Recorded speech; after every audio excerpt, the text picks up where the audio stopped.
And what's up mga ka-Brainy? Kamusta kayong lahat po? Sana okay po tayong lahat, lalo't ngayong mainit po ang panahon. So ingat po tayo mga ka-Brainy, make sure po na mag-rehydrate, make sure na magpayong kung lumalabas or sumilong po kasi delikado po masyadong mainit ang panahon.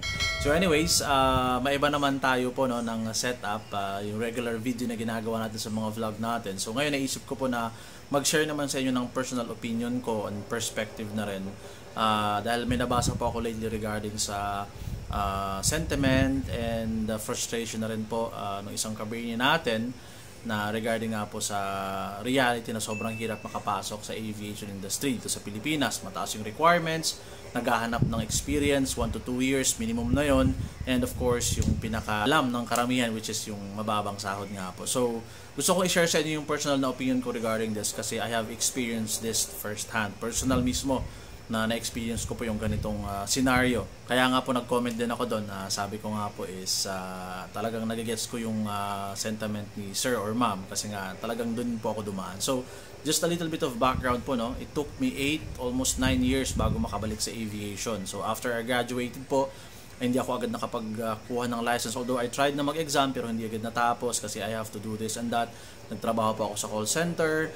Nakapag-abroad din po ako for 3 years. Ibang field po, hindi siya aviation. Pagbalik ko ng Pinas, nag-call center ako ulit. And then, to make the long story short po, yun nga, inabot ako ng 8 to 9 years bago po ako talaga makapasok sa aviation. And when I started po sa aviation, I started sa SHAIP as one of their trainees po sa composite. So I'm very proud of it kasi yung SHAIP ang nagbigay sa akin ng opportunity na syempre makabalik sa aviation. And kung ano man yung natutunan ko doon, na tinuro sa akin ng mga nakasama ko po, yun yung isa sa mga ginagamit ko ngayon. Ito yung experience na talagang masasabi ko pong nagbigay din sa akin ng mas matinding motivation and mas talagang nag-drive sa akin para magpatuloy pa po. Kasi alam ko din naman that time will come, dumarating yung panahon na pinanghihinaan talaga tayo, lalo't nga po syempre you've tried a lot of companies, nag-send ka ng napakaraming resume, this and that, pero wala pa rin. So siguro my take on this, no, mga sirs and ma'am, normal talaga na ma-frustrate tayo dahil nga po ang hirap maghanap ng trabaho, walang kumukuha dahil wala kang experience,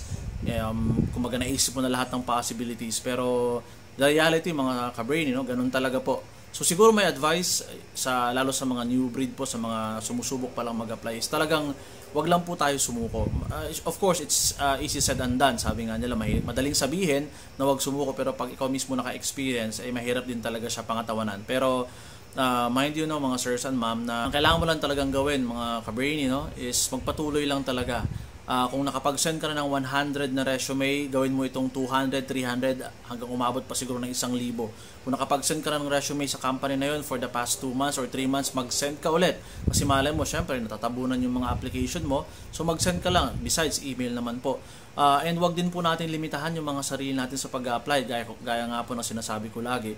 Ang karamihan kasi ang focus natin is MRO, which is syempre, yun naman talaga ang target natin makapasok sa mga malalaking company tulad ni A+, Lufthansa, SHAIP, iba pa pong mga malalaking company dito sa Pilipinas. Pero minsan nakakaligtaan natin na hindi lang naman po sila yung mga company dito sa Pilipinas na nag-o-offer ng aviation career.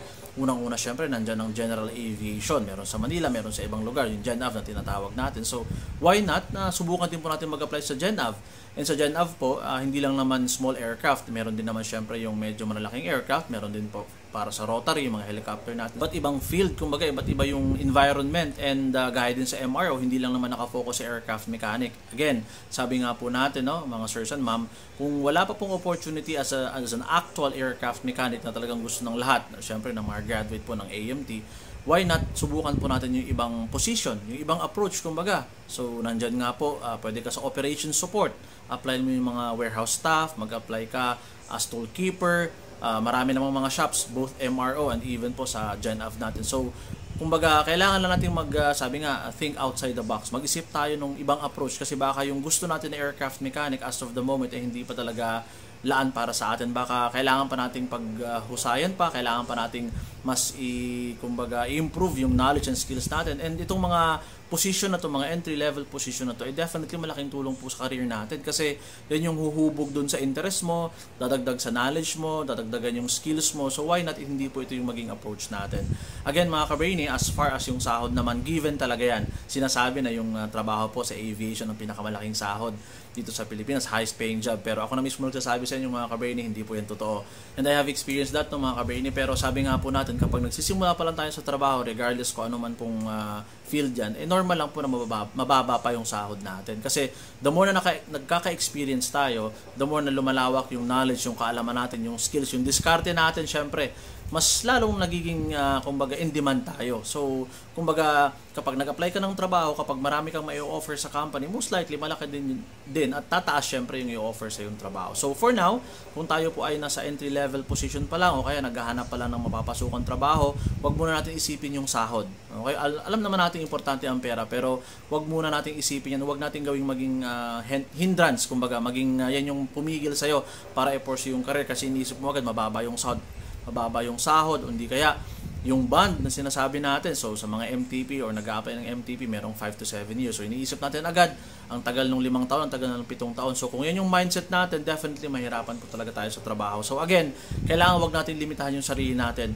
Kumuha ka ng kahit na anong position related sa aviation, o pa-office man yan, support staff, kung meron mismong directly sa aircraft mechanic, maganda syempre. Mababang sahod, sige lang, pagtiyagaan muna natin, mas habaan ng pasensya at PC, sabi nga nila. At wag po tayong pumili sa mga company mapapasukan natin. Kasi ang goal lang muna natin, mga kabrain, is makapasok. And once you are there, once you are inside the company, marami kang makakahalubilong mga kapwa mo mekaniko, kapwa mo nasa aviation, lalawak yung network mo, which is very important sa larangan po natin. Kasi itong network mo na to, lalo ko talagang marunong ka at maganda ka makisama, maaaring isa sa kanila po ang magdala sa'yo dun sa pwesto, dun sa posisyon na inaasa mo sa company, pangarap mo. So, again mga kabrain, hopefully, wag po tayong mawala ng pag-asa. Mahirap pero kailangan nating ituloy ang laban, kailangan nating mas habaan pa yung pasensya, mas kumbaga maging matyaga pa, mas magsumika pa, subok lang ng subok. Okay, sa pag-apply, more entries, more chances of winning. Yan lagi sinasabi ko. Kung nakapag-submit ka na ng 10, dagdagan mo pa, gawin mong 100, gawin mong 1,000. Huwag kang magsawang mag-apply, and I'm sure naman na time will come, no? In God's perfect time, ibibigay sa iyo yung opportunity na hinahangad mo. For now, ka-brainy, kapit lang dyan sa pangarap mo. Huwag kang bibitaw, huwag kang sumuko, wag kang kumbaga, wag mong pagdudahan yung sarili mo, wag mong bigyan ng limitation yung sarili mo.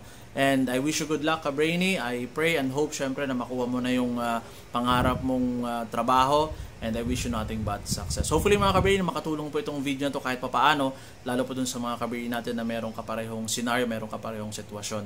Again, I wish you nothing but the best, no? Good luck. And alam kong in God's perfect time, makukuha natin yung pangarap natin na yan. So, thank you again, ka-brainy. God bless us all. Bye for now.